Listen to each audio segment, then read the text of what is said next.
여러분 안녕하세요. 네, 이번 강의에서는 우리가 화학 변화 중에 첫 번째인 바로 산화환원 반응에 대해서 살펴보도록 하겠습니다. 우리가 이제 이 화학 변화라고 하는 단어는 총 3개로 구성이 되어 있는데 그 중에서 우리가 반응을 두 가지를 살펴보고 그 반응 과정에서 나타나는 에너지에 대해서 우리가 좀 살펴보는데요. 우리가 두 가지 반응은 바로 산화환원 반응 그리고 중화 반응 이렇게 이제 두 가지에 대해서 살펴보고 이 반응을 비롯한 여러 가지 변화에서 에너지가 출입하는 과정에 대해서 알아보는 단원으로 구성이 되어 있었습니다. 사실 여기 단원이 여러분들 양에 비해서 난이도가 상당히 높기 때문에 여러분들이 꽤나 어려워하실 수가 있는데 항상 그럴 때마다 여러분들이 기억하셔야 될 거, 항상 기본기를 잃지 않으셔야 된다는 거를 다시 한번 좀 강조를 좀 드리고 싶어요. 그래서 우리가 여기에서는 뭐 문제풀이까지는 제가 이 강의에서는 하지 않습니다만 기본적인 우리가 개념을 다시 한번 잘 좀 복습해보는 그런 방향으로 지금부터 한번 시작을 해보도록 하겠습니다. 자, 그러면 지금부터 우리가 산화환원 반응에 대해서 살펴보도록 하겠습니다. 사실 산화환원 반응은 정의가 굉장히 간단한데요. 이 산화환원 반응은 우리가 이제 교과서에서도 배우셨다시피 이 산화환원 반응이 바로 인류의 역사에 굉장히 중요한 반응이었다는 걸 여러분들 확인할 수 있죠. 그래서 우리 생명체 탄생에도 아주 크게 기여를 했고 우리 인간의 삶에도 굉장히 크게 기여한 반응이 여러분들 산화환원 반응이라는 거를 다시 한번 기억을 하시면서 이 산화환원의 우리가 정의부터 다시 한번 좀 복습을 해보도록 하겠습니다. 자, 그러면 우리가 이제 산화 반응이 뭐고 환원 반응이 무엇이냐 요거에 대해서 좀 이야기를 할 건데 일단 여러분들이 첫 번째로 확인해 두실 거 산화 반응하고 환원 반응은 같은 반응은 아닙니다. 서로 반대되는 반응이라고 보는 게 조금 더 정확하지만 둘을 항상 묶는 이유가 있었죠? 네, 그렇습니다. 얘네들이 항상 어떻기 때문에 그러냐? 동시에 발생을 하고 있기 때문입니다. 그래서 우리가 요거를 산화환원 반응의 동시성이라고 이야기를 했었어요. 자, 그래서 요 두 반응은 항상 같이 일어난다는 건데, 요 산화와 환원을 우리가 정의를 두 가지 방법으로 할 수가 있었어요. 그래서 어떤 경우가 산화고 어떤 경우가 환원이냐라고 했을 때, 우리가, 두 가지 측면으로 우리가 이야기를 할 수 있었죠? 첫 번째로 알아봤던 게 바로 산소 원자를 기반으로 했을 때예요. 그래서 산소 원자랑 산화 같은 경우에는 어떤 경우냐? 산소 원자를 얻는 경우가 바로 여러분들 산화였습니다. 그래서 이름이 산소라고 해도 된다고 했었죠? 그래서 산소화가 되더라. 그래서 요거를 우리가 이제 산화 반응이라고 불렀었고, 요 산소를 다시 잃으면은 원래대로 돌아간다라고 해서 우리가 환원 반응이라고 불렀었습니다. 그래서 우리가 이렇게 이제 산소 원자를 바탕으로 이야기하는 게 가장 기본적인 정의였고요. 그 다음에 두 번째로 우리가 그 전자를 이용하는 정의가 있었죠. 그래서 전자랑 결합을 하고 결합을 안 하고 이런 것들이 있었는데 이 전자랑 결합을 할 때가 바로 이번에는 환원이었어요. 그 다음에 전자를 잃을 때는 바로 산화 반응이었죠. 네, 그래서 우리가 이렇게 이제 두 가지로 구분을 할 수가 있었습니다. 자, 그렇게 해서 우리가 이제 산소 원자랑 그 다음에 전자를 이용해서 이렇게 산화환원 반응을 정의를 했는데요. 이 정의는 사실 여러분들 대부분 거의 다 기억을 잘 하고 계실 거라고 생각을 하는데 어떤 경우에 그럼 이거를 이용을 해야 되느냐라고 할 때 여러분들이 이제 그거를 좀 헷갈려하는 분들이 있어요. 그래서 간단히만 좀 말씀을 드리면 몇 가지 케이스에 따라서 좀 분류를 해볼게요. 첫 번째로 만약에 반응식에 산소가 있다. 네. 그러면 일반적으로 요거를 일리라고 했을 때 첫 번째 방법으로 여러분들 고민을 하시는 게 가장 쉽습니다. 아무래도 전자를 바탕으로 이야기하는 거는 조금 복잡한 과정이 수반이 되고 있기 때문에 요런 과정이 있다는 걸 여러분들 생각을 하시면 되겠고 두 번째로 반응식에 그러면 산소가 아예 없어요. 그런 경우도 있거든요. 그런 경우에는 무조건 2번만 가지고 얘기를 할 수밖에 없겠죠. 자, 그 다음에 세 번째로 만약에 연소 반응이다. 그러면 연소 반응은 1번도 되고 2번도 되고 다 됩니다. 두 가지로 모두 설명을 할 수가 있는 거고요. 그 다음에 네 번째로는 만약에 얘들이 공유결합 물질이다. 공유결합이 뭐였지? 하시는 분들은 저기 통합과 원의 1을 다시 한번 보시면 되는데 이 공유결합 물질 예를 들어서 뭐 물이 이산화탄소로 바뀐더라 뭐 이런 것들이 있거든요. 이따가 여러분들 배우셨겠지만 그 광합성 같은 경우가 이런 경우인데 이런 경우는 1번으로밖에 얘기를 못 합니다. 왜냐하면 전자가 이온으로 뭐 변하지 않고 있기 때문에 뭐 그렇다고 보시면 되겠습니다. 자, 그래서 여러분들 이런 식으로 해서 간단하게 이렇게 구분하시면 되는데 사실 뭐 정확하게 말하면은 요것만 가지고 다 얘기를 할 수가 있어요. 근데 여러분들이 조금 어려우니까 일반적으로 1학년 과정에서 한 요 정도만 이제 구분이 된다라고 보시면 되겠습니다. 자, 그러면 반응식에 산소가 있는 경우, 없는 경우, 그 다음에 연소인 경우, 그 다음에 뭐 고분결합 물질인 경우 이렇게 이제 살펴볼 건데 요 중에서 얘는 제외하고요. 요 세 가지 측면으로 지금부터 각각 한번 산화하는 반응의 개념을 다시 한번 좀 간단히 복습을 한번 해보도록 하죠. 자, 그러면 첫 번째로 우리가 반응식에 산소가 있는 경우를 먼저 보도록 하겠습니다. 자, 사실 여러분들이 이 산소가 있는 경우가 우리가 이제 이 단원에서 가장 중요한 내용이 바로 우리 인류, 그 다음에 생명체의 역사에 이 산화하는 반응이 굉장히 중요한 역할을 했다는 거 여러분들 그거를 얘기할 때 바로 요 1번 방법으로 전부 다 이야기를 할 수가 있거든요. 그거 한번 간단히 좀 살펴보면은 첫 번째로는 바로 우리 생명체가 살아가는 데 있어서 반드시 필요한 게 바로 광합성이라고 하는 반응이었습니다. 그래서 광합성을 보시면 되는데 이 광합성은 재료가 이산화탄소랑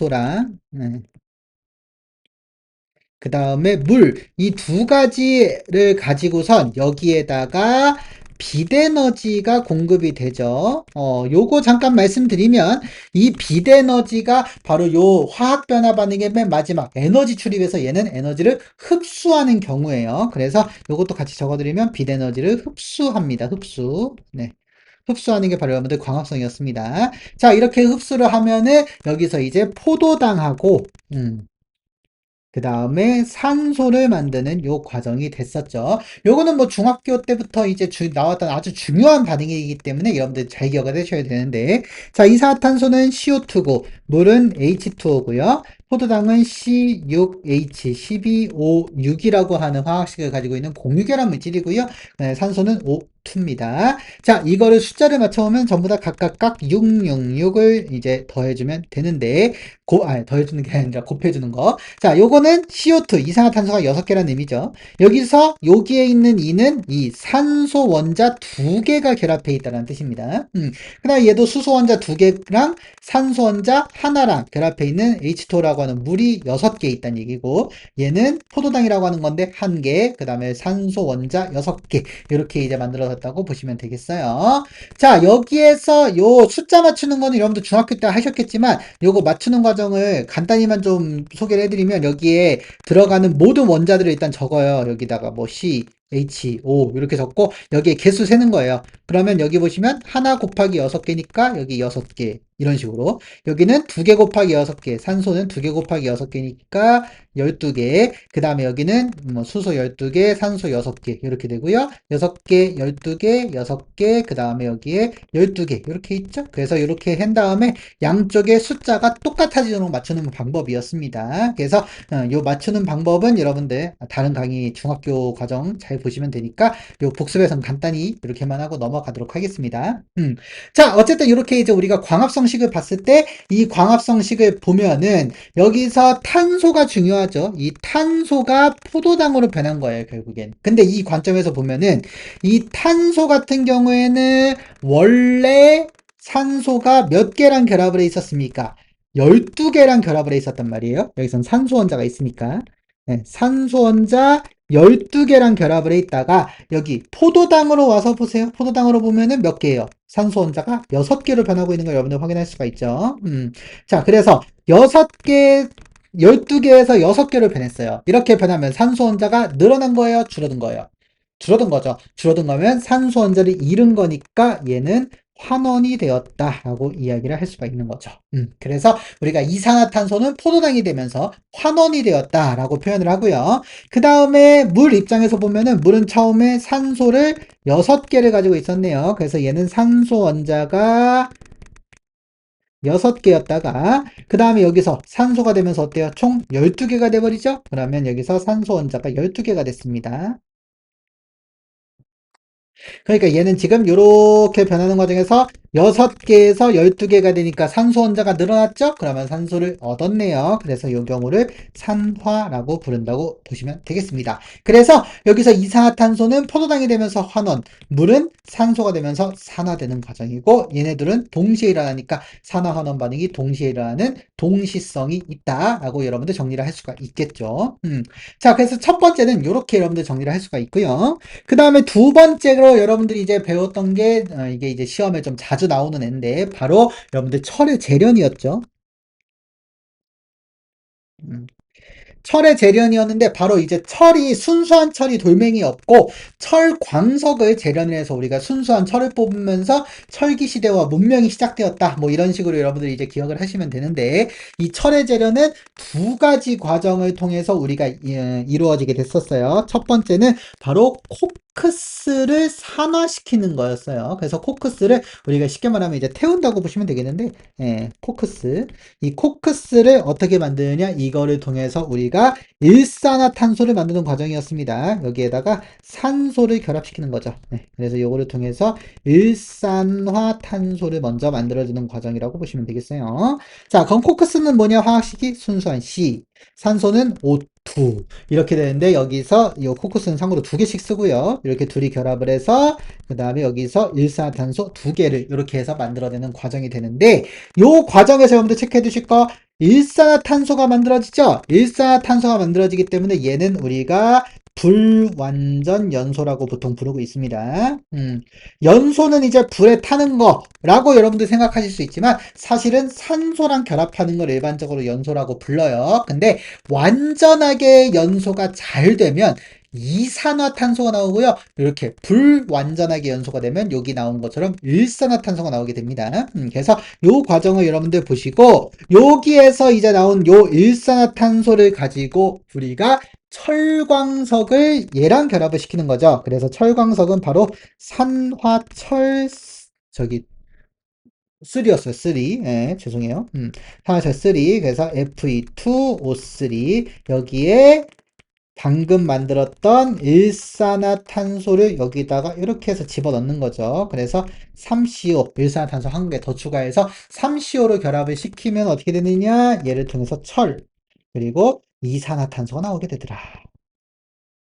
네, 이렇게 해서 만드는 과정이었습니다. 그래서 철이고요. 철은 EF이고요. 이산화탄소는 3CO2 이렇게 나오겠네요. 자, 그래서 이렇게 만드는 과정이었어요. 그래서 여기서는 이렇게 해서 먼저 일산화탄소 뽑은 다음에 이거랑 얘랑 결합해서 요거 뽑는 과정입니다. 철. 자, 요 과정인데 요 과정에서 우리가 산화환원이 두 번 일어난다고 했었죠. 자, 첫 번째 개형을 먼저 살펴보시면 여기서 요 코크스는 원래 산소가 있었어요, 없었어요? 없었어요. 그래서 5가 0개였어요. 그랬다가 일산화탄소로 하면 어떻게 됩니까? 하나씩 두 번 결합하니까 두 개가 만들어지죠? 그래서 5가 저기 한 개씩 결합을 하죠. 한 개 곱하기 2. 이렇게 이제 되는 거예요. 자, 그럼 어때요? 원래 산소가 하나도 없다가 산소가 최소 하나씩 이제 결합을 했으니까 얘는 산소를 얻었단 말이죠. 그래서 얘는 산화가 되었다라고 이야기를 할 수가 있는 겁니다. 그럼 반대로 이 산소 입장에서 어떻냐? 얘는 하나씩 두 개가 결합을 했었어요. 서로 이렇게 딱 붙어 있었죠. 그래서 산소가 최소한 두 개가 있었다가 여기서는 산소가 각각 한 개로 이제 변했습니다. 어때요? 산소 줄었죠? 그래서 우리가 환원이라고 부를 수가 있어요. 그래서 코크스는 산화가 되는데 반대로 우리가 이제 산소는 환원이 된다고 보시면 되는데 이 부분을 조금 어려워하는 분들이 많더라고요. 이렇게 생각하시면 돼요. 이렇게 둘이가 있는데 그려드릴게요. 이렇게 둘이 같이 결합해서 잘 살고 있었는데 갑자기 나는 다른 애랑 만날래 하면서 이렇게 떠나간 거예요. 그러니까 얘가 이제 혼자 산소 잃었죠? 그래서 눈물을 흘립니다. 그래서 얘가 저기 산소를 잃은 슬픔, 바로 환원이라고 보시면 됩니다. 그래서 이렇게 되는데 당연히 얘는 이제 나중에 저기 요 포커스에서는 C랑 다시 만나서 다시 이제 다시 결합을 했죠. 네, 이렇게 되는데 어쨌든 자기가 갖고 있던 산소 잃었으니까 우리가 환원이라고 부르고 있는 겁니다. 그렇게 생각하시면 쉬워요. 자, 그래서 어쨌든 이렇게 해서 코커스를 먼저 산화를 시킨 다음에 이 산화시킨 코커스를 산화철이랑 결합을 시켜서 이렇게 만드는 건데요. 자, 여기에서 여러분들 살펴보시면 이 산화철에서는 어떻습니까? 산소를 3개를 가지고 있었다가 철이 되면서 어떻게 돼요? 산소가 한 개도 없네요. 그렇죠? 3개에서 0개로 변하니까 이거는 산화겠습니까? 환원이겠습니까? 그렇죠. 환원이 되는 거죠. 음. 그 다음에 요 일산화탄소 보세요. 일산화탄소는 원래 하나씩 가지고 있다가 여기선 이제 두 개씩 가지고 있게 되죠. 그래서 하나씩 가지고 있는 게 세 개 있다가 두 개씩 가지고 있는 게 세 개가 됩니다. 요 세 개는 요거예요, 요거. 자, 어쨌든 이렇게 해서 산소가 많아지니까 어떻게 됩니까? 산소 많아지니까 일산화탄소는 산화되었다라고 이야기를 할 수가 있는 거죠. 자, 그래서 우리가 이렇게 산소가 있는 경우 광합성하고 철의 재련 이렇게 두 가지 살펴봤고요. 이거 말고도 두 가지 더 있죠? 자, 그 두 가지 바로 살펴볼 건데, 세 번째로 바로 여러분들, 저기, 화석연료 연소가 있습니다. 음. 자, 화석연료 연소가 있는데요. 화석연료는 기본적으로 석탄, 그 다음에 석유, 그리고 천연가스, 이렇게 세 가지가 대표적인 여러분들 화석연료라고 보시면 되겠는데요. 이 화석연료 연소가 바로 대표적인 산화환원 반응입니다. 그 중에서 천연가스 한번 살펴볼 건데, 천연가스에서 우리가 메테인이라고 하는 기체가 있어요. 이 메테인을 연소시킵니다. 연소를 시킬 때는 반드시 결합하는 기체가 있었으니, 그게 바로 산소 기체예요. 그래서 산소랑 결합을 하다 보면은 바로 이산화탄소가 나오고요. 그 다음에 요거와 함께 물이 나오는데 여기에서 지금 이산화탄소 만들어졌죠. 그래서 요 경우는 바로 우리가 완전 연소라고 부를 수가 있습니다. 음. 자, 이렇게 되는데 요거 화학식으로 간단히 써보면 죄송합니다. 자, 메테인은 CH4고요. 산소는 O2, 이산화탄소 CO2, 물은 H2O. 이렇게 우리가 이제 써줄 수가 있는데 요거 개수 맞추기 하면 여기에 각각 두 개씩만 더 붙여주면 됩니다. 자, 이렇게 했을 때 우리가 메테인 입장. 자, 여기서 우리가 기본적으로 C가 있는 애들은 C 관점으로 먼저 보시는 게 좋아요. 자, 그러면 여기서 메테인은 이산화탄소로 바뀌었다는 얘기인데 여기에선 산소가 몇 개였나요? 네, 그렇습니다. 한 개도 없었죠?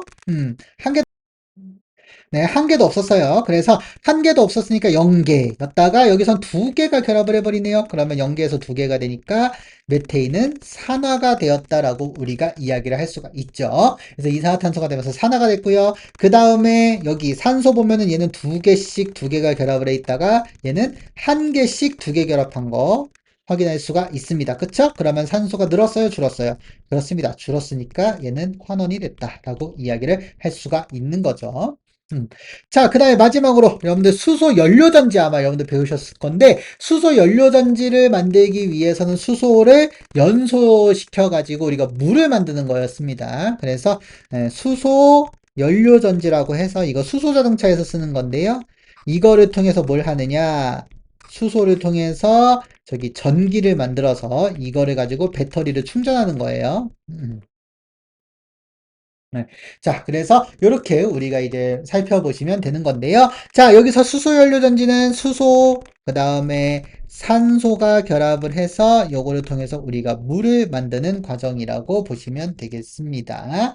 자, 여기에서 우리가 이 과정을 잠깐 살펴보면은 수소랑 산소랑 결합을 해갖고 이렇게 물을 만들거든요. 다만 여기는 이제 산소 때문에 두 개씩인데 이 과정에서 전기가 만들어진다 그랬잖아요. 그래서 요 과정을 통해서 전기 에너지가 나와요. 그러면 이거는 바로 우리가 맨 뒤에서 배우는 에너지 방출의 사례입니다. 에너지 방출의 사례.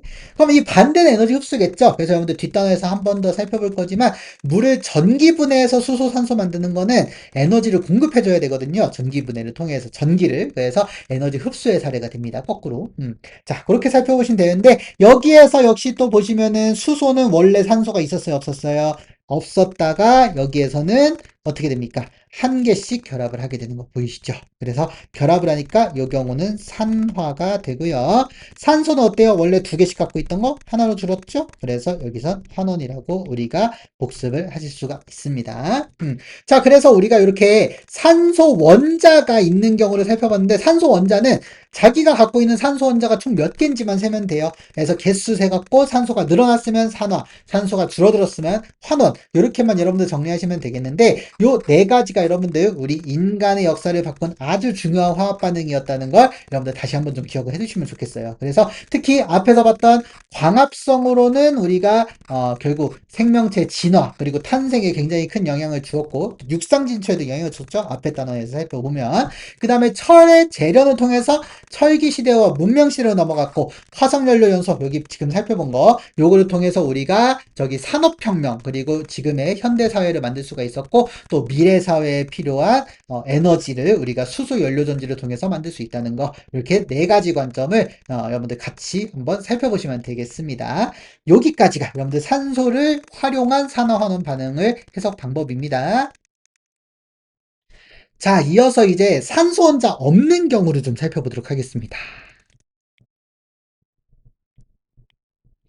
자, 산소 혼자가 없는 경우에요. 산소 혼자가 없으면 아까도 살펴봤듯이 바로 전자 이동으로만 우리가 이야기를 해야 되는데, 자, 전자가 어떤 물질에서 튀어나와 가지고 이 전자가 다른 물질로 전달이 돼요. 그러면 여기에서 준에는 저기 전자를 잃었어요. 그래서 얘는 산화가 되는 거고요.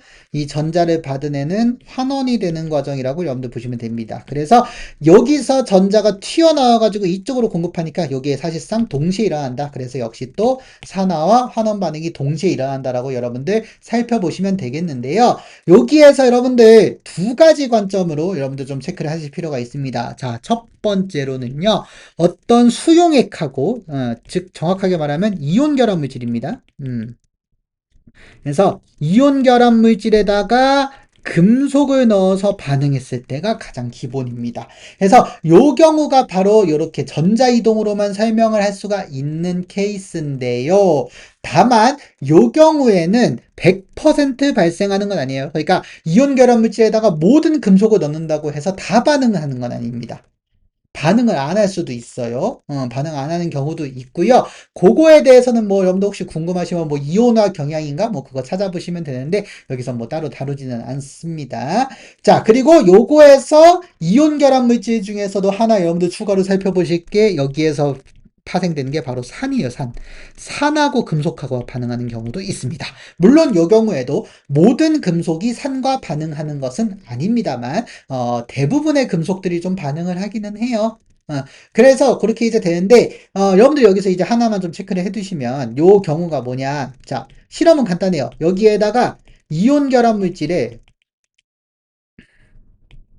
수용액으로 만들어요. 수용액. 그러고선 여기에다가 금속을 집어넣는 겁니다. 이 경우에 반응을 하니 안 하니를 여러분들 구분을 하시는 건데 반응을 안 한다. 그러면 요 물질에 서가 오히려 이온을 좀 더 되게 좋아하는 애들이고요. 여기 금속은 이온되는 걸 별로 안 좋아하는 애들이라고 여러분들 그냥 생각을 하시면 돼요. 자, 이제 그렇게 보시면 되는데 여기에서 여러분들 먼저 체크해 두실 거 우리가 통합과학 1에서 이온 결합 물질에 대해서 배웠었죠? 얘가 수용액, 즉 물에 녹은 물질인데 이거 저번에도 통합과학 1 강의에서도 말씀드렸었죠? 액체랑 수용액은 다르다고. 그래서 설탕물하고 그 설탕록이 달고난 다르다는 거 여러분들 다시 한번 기억해 두시면 되는데 이 물에 녹은 물질, 이 이온 결합 물질이 물에 녹으면은 양이온하고 음이온으로 우리가 쪼개진다고 했었습니다. 양이온은 플러스가 마이너스보다 많은 거, 음이온은 플러스보다 마이너스가 많은 거예요. 이 플러스는 양성자, 그렇죠? 그 다음에 얘는 전자고요. 그래서 이렇게 여러분들 살펴보시면 되니까 여기서 양이온은 그러면 뭐냐? 다시 한번 말씀드리면 전자가 왜 적으냐? 전자를 잃은 거예요. 잃은 상태고 여기선 전자가 많은 이유가 전자를 얻은 상태이기 때문에 그렇습니다. 그러니까 자기가 원래 갖고 있어야 되는 전자보다 적게 가지고 있으면 양이온, 많이 가지고 있으면 음이온이고 그 개수까지 여러분들 표기를 해야 돼요. 하나 잃었다 그러면 그냥 플러스고 두 개 잃었으면 2 플러스, 세 개 잃었으면 3 플러스 뭐 이렇게 적었던 거죠. 하나 얻으면 마이너스, 두 개 얻으면 2 마이너스, 세 개 얻으면 3 마이너스 뭐 이런 식으로 이제 적어가는 거였습니다. 요거 다시 한번 체크해 두시면서 요거 한번 살펴보도록 할게요. 자, 이 이온 결합 물질 중에서 대표적인 게 여러분들 교과서에 나오는 게 바로 저기 질산은 수용액이니까 요것만 한번 해볼게요. 자, 질산은 수용액입니다. 요거를 밑에다가 쓸게요. 자, 그러면 질산은 어떠냐? AgNO3라고 하는 화학식을 가지고 있고요. 얘가 이온으로 되면은 수용액이 되면은 이온으로 쪼개져요. 어떤 이온으로 쪼개지느냐? 첫 번째, 무조건 양이온 하나, 음이온 하나씩 있어야 돼요. 왜냐면 전자가 한쪽이 많으면 다른 쪽은 적은 거기 때문에 그렇습니다. 그래서 양이온은 Ag 플러스 이온이고요. 네, 이렇게 이제 플러스 이온이 되고, 그 다음에 음이온은 뭐냐? NO3 마이너스 이온이 됩니다. 참고로 말씀드리면 얘는 왜 마이너스고 얘는 왜 플러스냐 싶으실 텐데 요거는 사실 요 NO3가 마이너스인 이유는 우리가 1학년 때 안 배워요. 그래서 그냥 사실 외우셔야 되고요. 은 같은 경우도 우리가 이제 배우진 않았습니다만 얘는 하나만 내놓는 경우 저기 하나만 잃는 형태의 원자가 되겠습니다. 자, 그래서 이렇게 이제 물에 녹으면 어쨌든 요 Ag 플러스랑 NO3 마이너스랑 이렇게 이제 둘이 같이 있는 형태가 되는데 여기에다가 금속을 하나 집어넣어요. 어떤 금속을 집어넣느냐? 구리라고 하는 금속을 집어넣습니다. 구리는 Cu라고 하는 화학식을 가지고 있죠. 자, 이렇게 해서 이제 집어넣어 주었을 때 얘네들이 이제 어떻게 변하는가를 우리가 살펴봤더니 먼저 물속에서는 Ag 플러스 이온이 둥둥둥 떠다니고 있고요. 그 다음에 NO3 마이너스 이온도 이렇게 둥둥둥 떠다니고 있는 상태가 됩니다. 아이고 제가 잘못 썼네요. 죄송해요. 자, 이렇게 이제 둥둥둥 떠다니고 있는데 얘네들이 시간이 지나니까 어떻게 됐느냐? 요 구리 금속 쪽에서 우리가 얘가 점점 색깔이 변하더라는 거예요. 바로 이렇게 저 살짝 푸르른 색깔이 띠게 되더라 이거예요. 물론 여러분들 이 정도까지 푸르지 않습니다만 네, 여러분들 알아보기 쉬우시라고 이렇게 이제 말씀드렸고 자 그러면 여기서 어떻게든 이렇게 된 이유가 뭔가 했더니 요 파란색의 정체는 바로 구리 이온이더라 이거예요. Cu2 플러스 이온입니다. 참고로 구리는 전자를 두 개씩 잃어요. 전자를 두 개씩 잃어요. 네, 그래서 이렇게 이제 Cu2 플러스 이온이라고 하는 애가 만들어지는데 이 구리는 재밌는 게 금속일 때는 약간 붉은빛을 띠다가 얘가 이온으로 되면은 물을 파란빛으로 받는 성질이 있습니다. 그래서 이렇게 이제 파래졌고 그러면 은이온은 그럼 은색이냐? 할 텐데 아니에요. 그건 그냥 투명해요. 투명. 자, 이렇게 되는데 여기에서 이유가 그럼 어떻게 돼요? 이 구리에서는 이 이온은 결국 요 구리에서 떨어져 나온 거라고밖에 생각을 할 수가 없죠. 그렇죠? 그래서 이 구리의 질량은 점차 감소를 할 거예요. 네, 감소. 네. 그래서 질량은 감소하게 됩니다. 왜냐하면 구리가 원자가 자꾸 이온으로 떨어져 나가니까. 자, 그럼 어때요? 자, 이 과정에서 여러분들 중요한 거 지금 얘가 2 플러스예요. 2 플러스. 그쵸? 그러면 어떠냐? 얘가 전자를 두 개를 내놓는다는 얘기예요. 이 전자를 두 개씩 내놓고 있는데 좀 두꺼운 걸로 할까요? 여러분들 알아보기 쉬우시라고. 자, 이 전자를 두 개씩 내놓고 있는데 이 전자 두 개가 그러면 그냥 여기에서 둥둥 떠다니냐? 그건 아니고 이 전자를 누구한테 주냐면은 아까 있던 은이온한테 주는 거예요. 은이온한테. 전자. 근데 얘는 지금 몇 개예요? 플러스니까 하나만 잃은 상태잖아요. 전자를 하나만 잃은 상태. 그래서 얘한테 전자는 하나만 갑니다. 그럼 나머지 하나 어떠냐고요? 나머지 하나는 나머지 하나 얘한테 가는 거죠. 얘한테. 그러면 여기도 그럼 어떠냐? 여기도 AG가 그러면 두 개씩 더 있어야 되겠네요. 그쵸? 이렇게 두 개씩 더 있어서 얘가 역시 전자가 이쪽으로 가고 여기서 이쪽으로 가는 거예요.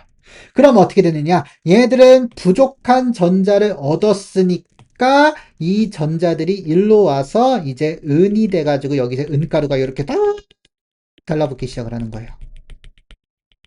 가루가. 네, 그래서 요게 바로 그냥 Ag 이온이 이렇게 이제 Ag 원자가 이렇게 해서 이제 만들어지게 됩니다. 자, 그러면 여기에서 우리가 살펴봤을 때 지금 여기에서 보면은 원래 구리 입장에서 보면은 원래 금속이었다가 전자를 두 개를 내주면서 구리 이온으로 변했습니다. 그쵸? 자, 그리고 여기서 그 다음에 은은 어떻습니까? 원래 플러스였다가 이 둘 중에 한 개만 받으면서 Ag 플러스, 그냥 금속으로 변하는 걸 여러분들 확인할 수 있죠. 그 다음에 질산은 어때요? NO3는 별다른 일이 없습니다. 이렇게 하면 없어진다고 생각하기 쉬우니까, 이거 그대로 이렇게 되는 걸 여러분들 확인할 수가 있죠. 자, 그래서 이렇게 되는 과정인데요. 그러면 여기서 어떻습니까? 구리는 구리 이온으로 변했습니다. 그러면 어때요? 전자를 잃었죠. 전자를 잃었어요. 전자를 잃은 거 무슨 반응? 산화 반응이죠. 그래서 전자를 잃었으니까 얘는 산화 반응을 한 거고요. 구리는. 은은 어떻습니까? 은은 원래 전자 없다가 전자 얻으면서 원자가 됐으니까 얘는 환원이 되었다고 보시면 돼요. 자, 그래서 이렇게 되는데 간단히 정리해보면 전자를 얻으면 환원, 잃으면 산화인데 잃으면 원래 원자였던 애가 이온으로 변해버리죠. 이렇게 되는 가 산화예요. 그 다음에 이온이었던 애는 다시 원자로 돌아가죠. 요거는 바로 환원입니다. 근데 지금 보시면 음이온은 별다른 일 안 하고 양이온끼리만 변하는 거 보이시죠? 네, 이렇게 변하는 게 바로 여러분들 산화 환원 반응인데 이게 모든 금속이 이렇게 변화가 일어나는 건 아니에요. 되는 애들이 있고 안 되는 애들이 있습니다. 근데 되는 경우에는 이렇게 이제 산화환원 반응이 일어나서 이렇게 원래 금속으로 제가 꽂아 넣었던 애는 산화가 돼서 이온으로 변하고 이온 상태로 떠다 있는 애는 금속으로 변하면서 환원이 되는 거 이렇게 여러분들 정리하시면 되겠어요. 근데 여기에서 이제 많이 물어보는 게 뭐냐? 지금 보세요. 얘는 전자를 두 개를 잃어버리잖아요, 구리는. 이 전자를 근데 얘는 하나 받고 얘가 또 하나는 또 나머지 하나한테 받죠. 그럼 지금 이 그림에서 보면 아시다시피 구리이온이 두 개 만들어질 때 은이온은 네 개가 줄어든단 말이에요. 그쵸? 둘의 플러스가 다르니까. 그래서 요 과정을 통해서 우리가 양이온은 개수는 변한다는 걸 여러분들 확인할 수가 있습니다. 어디서? 수용액에서. 네. 그러면 이 경우는 어떨까요? 이 경우는 하나가 만들어지면 요거 두 개씩이 줄어들게 되니까 양이온 개수는 감소한다 이렇게 얘기할 수 있는데 요게 이제 시험에서 자주 나오는 케이스니까 여러분들 요것도 같이 한번 살펴보시면 되겠습니다.